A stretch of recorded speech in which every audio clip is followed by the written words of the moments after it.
The National Weather Service and State College has issued a flood warning for the Swatara Creek and Harbor Tavern from late Wednesday night until further notice. At 10:15 a.m. Tuesday, the stage was 1.1 feet. Flood stage is 9.0 feet. Moderate flooding is forecast.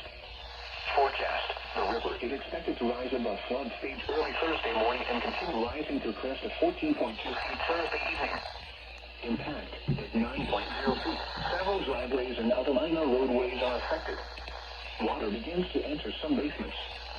Impact at 10.0 feet. High water isolates several houses.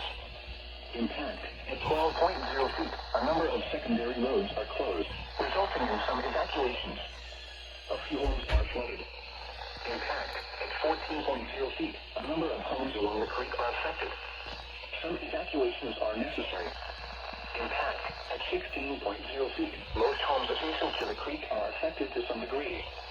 Numerous evacuations are necessary. At 2 p.m.